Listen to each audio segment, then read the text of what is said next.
Pharmaceuticals fourth quarter and full year 2025 conference call. Please be advised that a Q&A session will follow Aurinia's prepared remarks, and we ask you please ask one question and one follow-up, then return to the queue. I will now turn the call over to Peter Greenleaf, President and Chief Executive Officer of Aurinia. Peter, please go ahead. Good morning. We want to thank you all for joining us today to discuss Aurinia's fourth quarter and full year 2025 update. Joining me on the call today are Joe Miller, our Chief Financial Officer, and Dr. Greg Keenan, our Chief Medical Officer.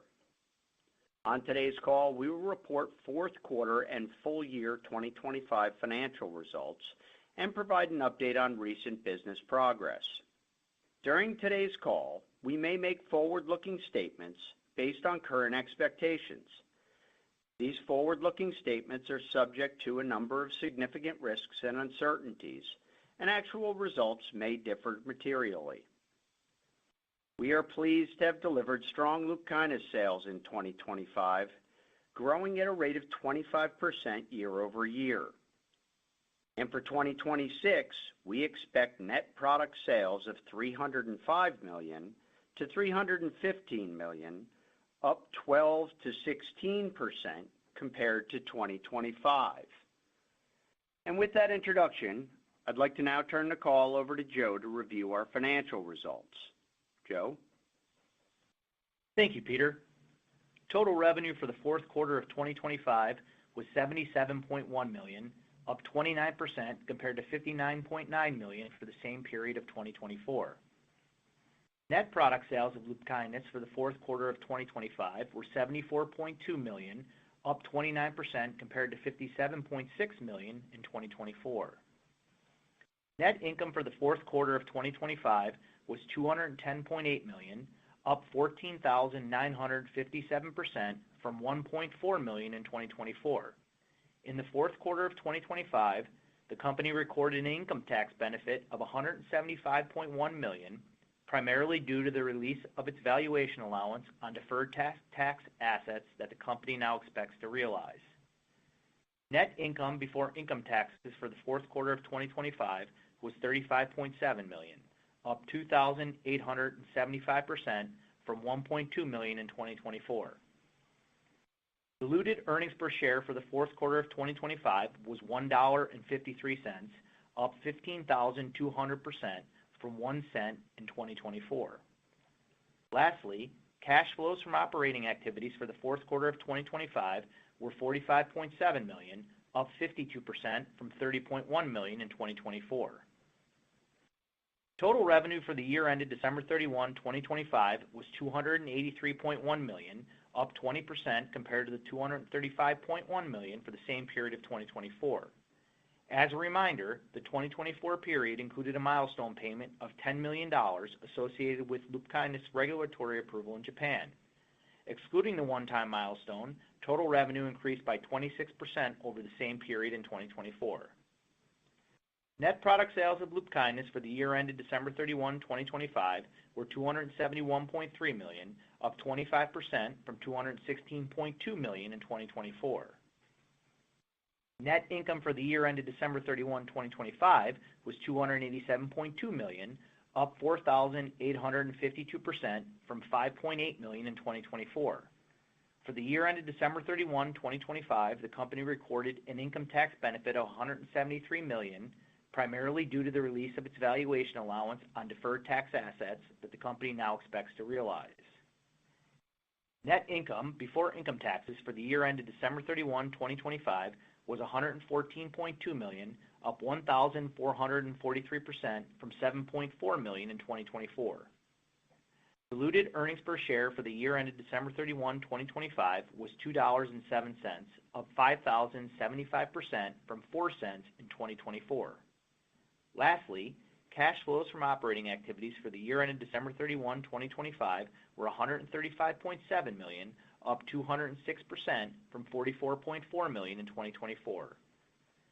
As of December 31, 2025, the company had cash equivalents, restricted cash, and investments of $398 million, compared to $358.5 million at December 31, 2024. For the year ended December 31, 2025, the company repurchased 12.2 million common shares for $98.2 million, and fully diluted shares outstanding were reduced from 149.8 million to 139.7 million. As a result of LUPKYNIS' continued momentum, we are pleased to announce our 2026 guidance. We expect total revenue of $315 million to $325 million, up 11% to 15% compared to 2025.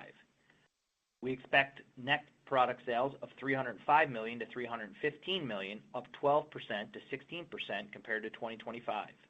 Now, I would like to turn the call back over to Peter for some business updates. Thanks, Joe. Turning now to aritinercept, we are very excited about the potential of this novel biologic in the treatment of a wide range of autoimmune diseases. As we've previously discussed, aritinercept is a dual BAFF/APRIL inhibitor that was well tolerated at all dose levels tested in a phase 1 single ascending dose study. Single doses of aritinercept led to robust and long-lasting reductions in immunoglobulins supportive of once-monthly dosing. Aurinia has initiated a clinical study of aritinercept in one autoimmune disease and plans to initiate a clinical study in an additional autoimmune disease in the first half of 2026. So in summary, we continue to drive growth in our commercial LUPKYNIS business, while at the same time advancing the clinical development of aritinercept. We want to thank you for joining us on today's call, and we look forward to taking your questions. Now let me ask the operator to open up the line for Q&A. Operator? Certainly. We'll now be conducting a question and answer session. If you'd like to be placed in the question queue, please press star 1 on your telephone keypad. As a reminder, we ask you ask one question, one follow-up, then return to the queue. If you'd like to remove yourself from the queue, please press star 2. When you press star 1, a confirmation tone will indicate your line is in the question queue. One moment, please, while we poll for questions. Our first question is coming from Maury Raycroft from Jefferies. Your line is now live. Good morning. This is Farzin on for Maury. Thank you for taking our questions. So your issued guidance for 2026 seems somewhat conservative given the 4Q run rate. So what are some of the specifics informing the commercial outlook and as it relates to what you're seeing in the first 2 months of this year? Farzin, on the first part, I don't think I got the first part of your question. Can you repeat it, what you're looking for there? I think you want to understand that what's underlying the growth for the company for the year? Right, like what's underlying assumptions for the 2026 guidance, and then what are you seeing in the first 2 months of the year to inform that?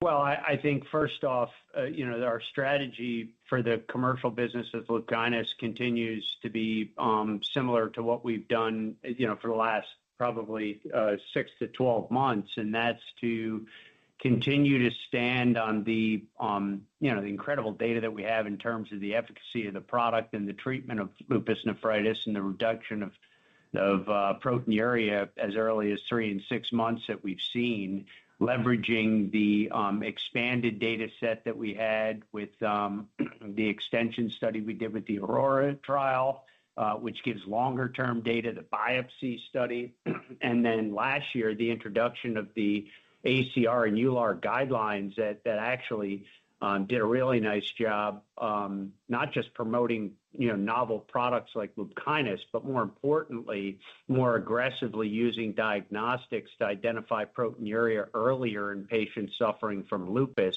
to identify lupus nephritis. So our strategy hinges on really trying to change the whole treatment paradigm, the diagnostic paradigm, and then the early treatment aggressively of proteinuria.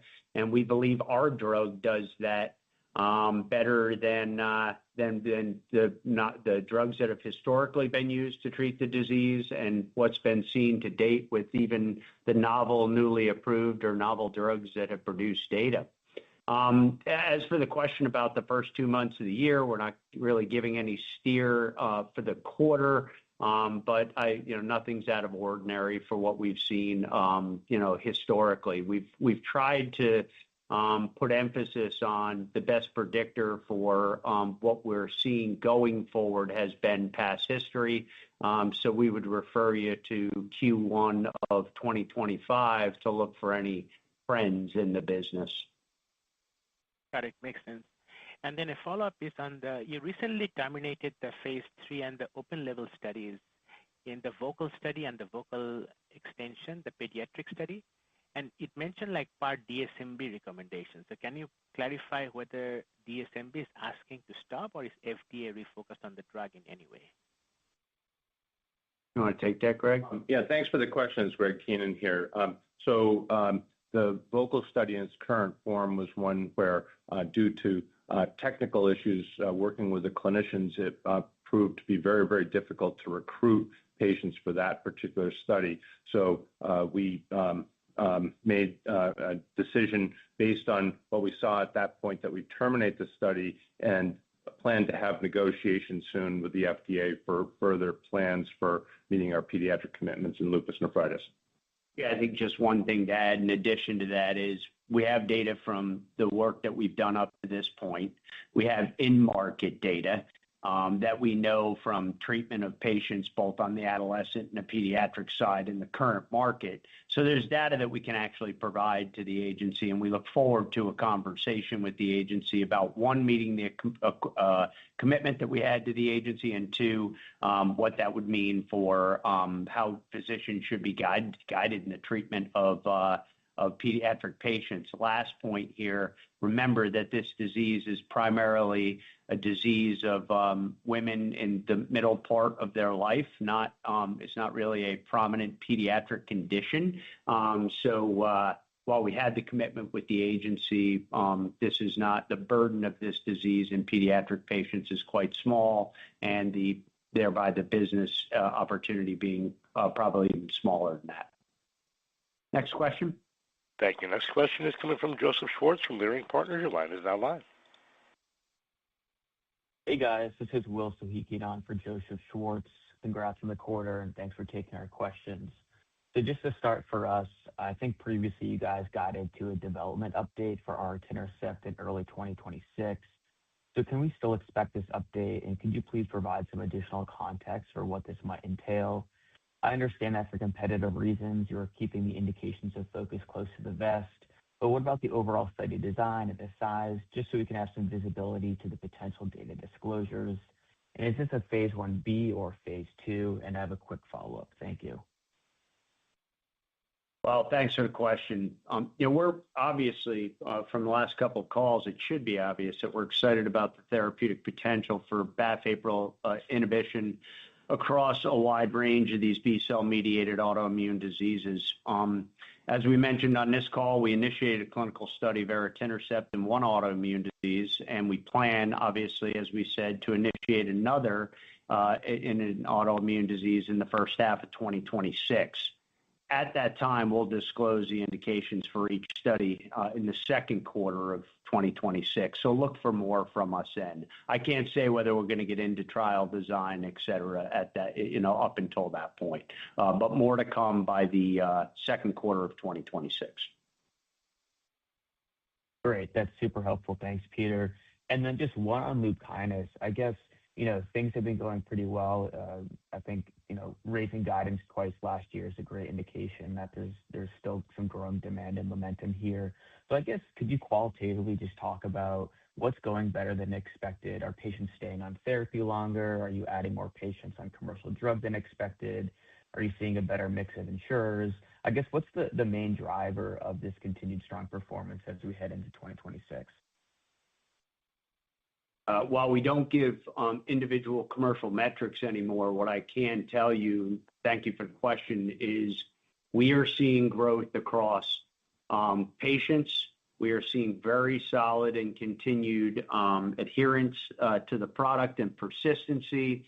And even the mix of our business when looking at the average price per commercial patient per year all continue to perform with a level of consistency. Again, why we've kind of steered to, if you look at the historical growth pattern of this product over the last 3 years, it's probably the best way to think about its growth pattern going forward. And if you do that, I think you'll see why we landed in the guidance range that we did. Thank you. Our next question is coming from Arthur He from H.C. Wainwright. Your line is now live. Hey, good morning, Peter and team. Congrats on the quarter. So I just kind of follow up with the last question.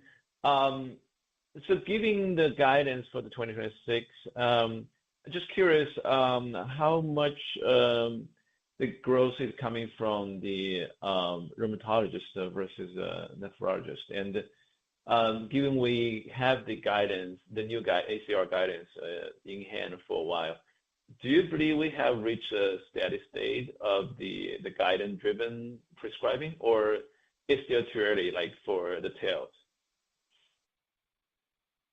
So let me break that question just in half. The first half was, are we seeing any break in terms of the trends on rheumatology prescribers as it relates to total revenue contribution versus nephrology? The answer to that is slightly. One of the things that is key to our mid to longer term strategy is to get earlier diagnosis and earlier treatment, which, by the way, I don't think is unique to Aurinia. I think, for the patients, for physicians, and for the future of this disease, we're strong believers that earlier treatment with drugs like LUPKYNIS are only going to have a short and longer term patient benefit and probably save more kidneys and more patients, extend more patients' lives over time. So rheumatology is key to that. Since these patients are SLE patients before they ever become diagnosed as lupus nephritis, and catching them early and getting more aggressive treatment is really going to start in the rheumatologist's office. What I can tell you, because we aren't giving these specific metrics anymore, is we continue to see more prescribers in the rheum space. And while the business is pretty evenly broken between rheumatology and nephrology, it does favor the rheumatologist slightly, and that has been increasing over the last 2 years. The second part of your question was centered on, why am I blanking now? Can you repeat it for me? Yeah, I said which inning for the coming from the ACR guidance, the positive impact to the prescribing. Well, I think for me, it's I would ask Greg to jump in here too if I miss anything. The guidelines emphasize earlier diagnosis, and we know there's a long way to go here. They recommend that every time a lupus patient comes in, that they get a urinalysis and look for proteinuria as well as other indicators of the disease progression when they visit. What we do know is that doesn't happen every time they visit. And matter of fact, it probably happens less than 50% of the time that a patient visits an office. So if we can see that increase, we believe more proteinuria will be identified. When more proteinuria is identified, if, and this is the second part, it's identified, we see aggressive treatment. The guidelines say when you hit a certain target treatment level that the patient should then be treated. We also know from payer data and database data that's out there that doesn't happen either.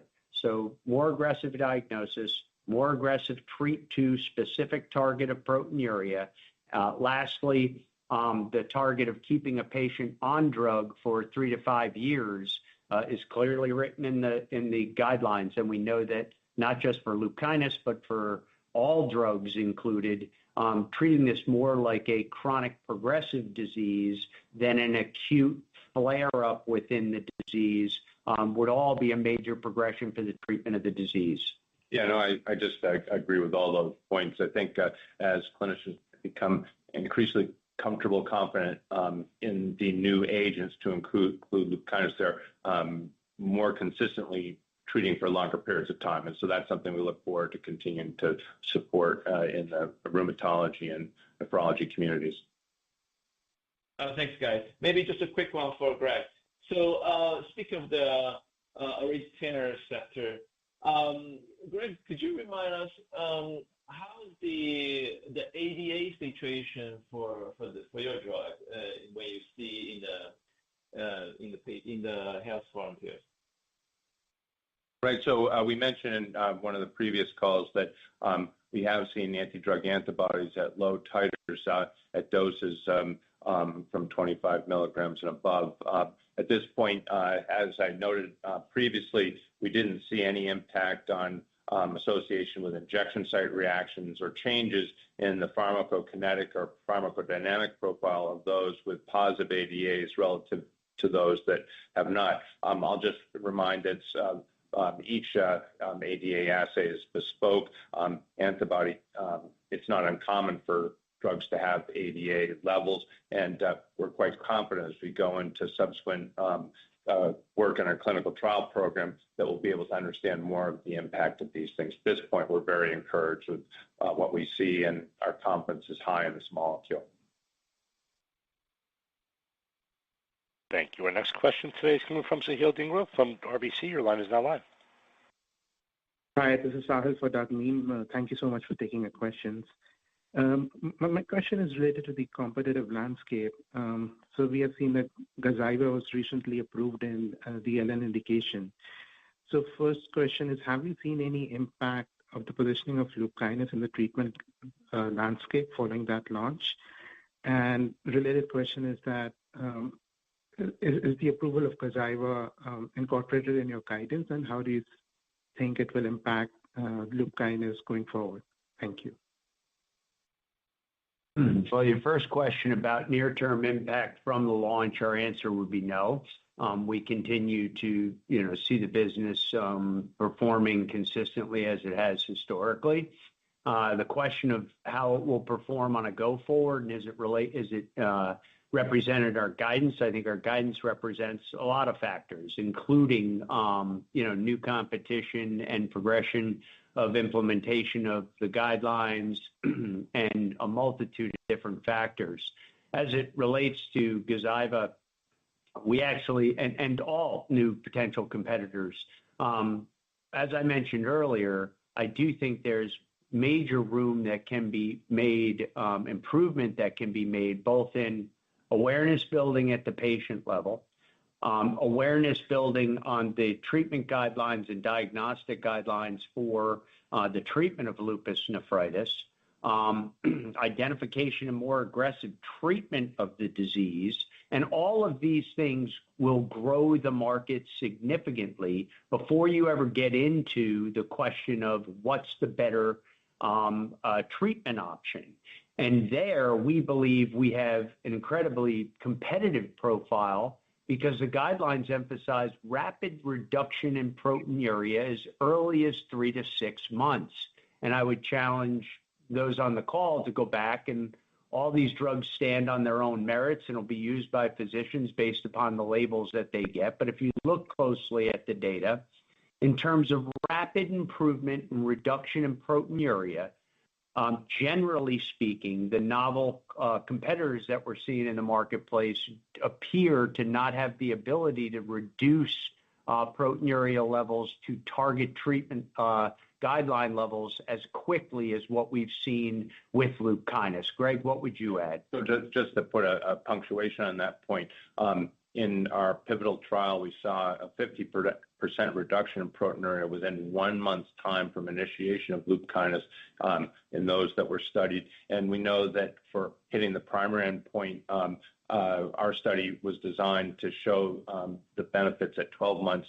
The goals were achieved for the most part by 6 months' time. I'll remind you that with Gazyva, the primary endpoint is at week 76, and it took that long to be able to get important clinical responses, complete renal response.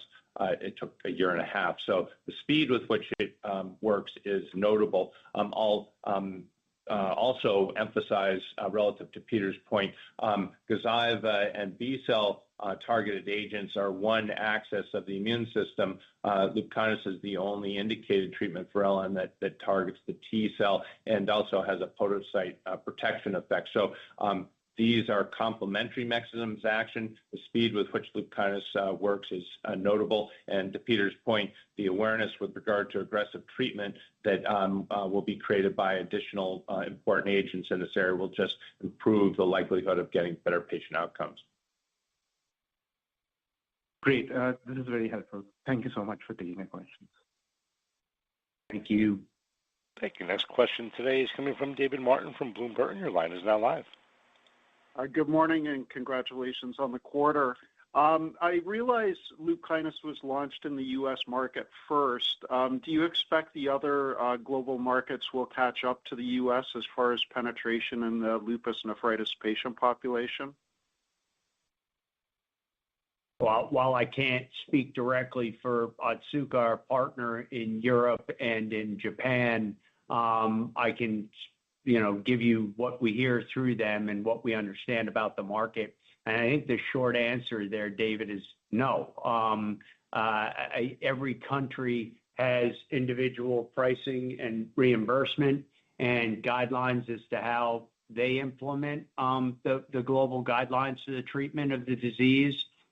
Pricing in every market is different and historically has been lower than what we've seen in the U.S. and North America. So at least from our expectation standpoint and contribution to this company, as we've said historically, we don't see it as a major contributor for our balance of the overall LUPKYNIS business. Now, that being said, it has been every year a good contributor to our growth and sustaining of the business. Just on a relative basis, it's not a large percentage. And we don't expect that it's going to see the same type of aggressive treatment, pricing, and/or reimbursement that we see in the United States. Okay, thanks. And second question, are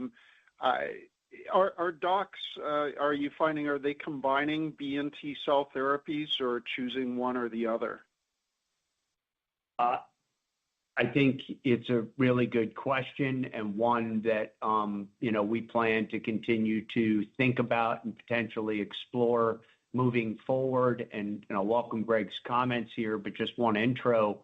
If you think about it, there's a rationale to potentially combine B cell and more T cell mediated therapies that could potentially even reduce proteinuria faster, but faster and/or more effectively. But in addition, what we see probably in the market more often is that a lupus patients more are being initiated or looked at as potential candidates for novel B cell therapies earlier in the treatment paradigm.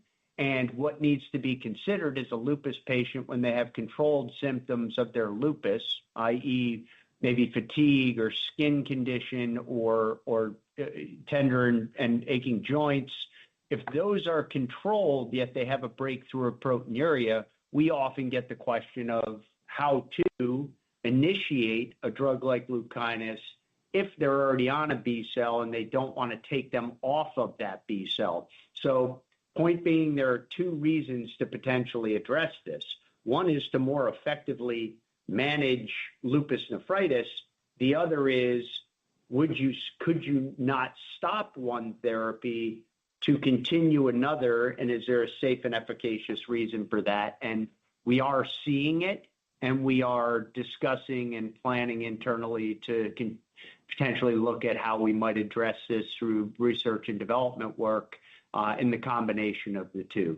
Greg? Yeah, and so thanks, Peter. And the only thing I'd add, because it is logical to consider combining these, I'll point out that the targeted approach of specific B cell and T cell related targeting makes logical sense relative to non-specific immunosuppression. Think of MMF and higher doses of glucocorticoids. So an additional question we get is, what's the possibility of reducing some of those other non-specific agents? So relative to your question, the science and the academics in the field are very much posing this as a logical way to do much more targeted, efficient treatment of patients with lupus in general, but for lupus nephritis specifically. So more work to be done there. It's a logical question, and we intend to think about that a lot more in the upcoming months.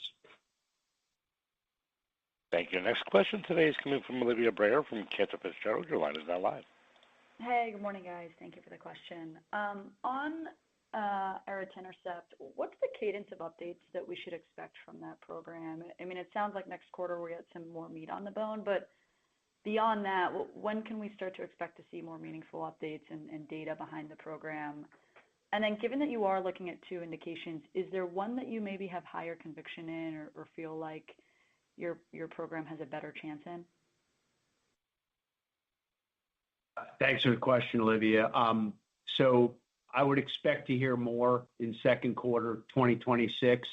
I'll kind of leave it at that because we're not giving any future view as to what we're going to disclose or not disclose for that matter. And I would say we don't have a preferential indication in mind in terms of probability for success or one we feel more committed to.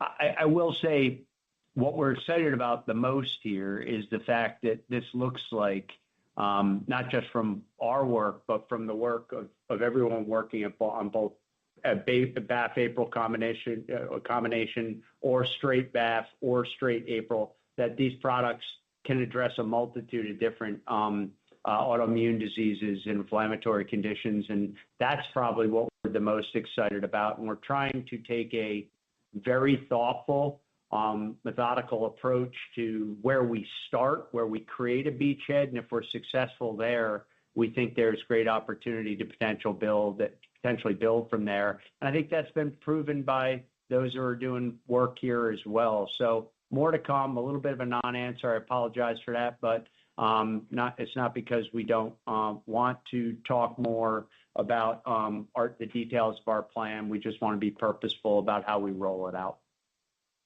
Okay, understood. And then a follow-up on Gazyva. What are you guys hearing in terms of what Roche is doing to grow that market, and what's maybe been the initial feedback from physicians just around how they're thinking about sequencing therapies now that there are multiple options available? Surprisingly, it's been a little bit quiet. I mean, much like Benlysta, the focus appears to be on the larger piece of the population. For context purposes, you've got an SLE population that's hundreds of thousands of patients in the U.S. and an LN population, which is a subset of that SLE population, that's probably tens of thousands of patients. So if you think about it strategically and from a positioning standpoint, and I think as many are aware, Gazyva has also produced their data in lupus, and it looks like they'll have a good regulatory pathway in lupus as well. You'd probably want to position these products further upstream for earlier treatment in lupus with the potential to, and not that they've done research this way, avoid kidney complications down the road. We know that's how Benlysta is currently positioned in the marketplace, and I would think it's highly likely that Gazyva is going to be positioned there as well. We don't have any specifics on marketing materials or how they're positioning it in lupus nephritis specifically, but Greg did give a good articulation earlier of where we see the competitive profile here, and we honestly and truly do believe that a rising tide lifts all boats here. More patients getting identified with nephritis, more patients getting aggressively treated with lupus, awareness building, treatment guideline adoption, all grow this market for patients and for the drugs that are trying to be utilized here for those patients. Thank you. We've reached the end of our question and answer session. I'd like to turn the floor back over for any further closing comments. No, I want to thank everybody for joining us on the call today. We look forward to further updates in the future, and have a great day. Thank you. That does conclude today's teleconference and webcast. You may disconnect your line at this time and have a wonderful day. We thank you.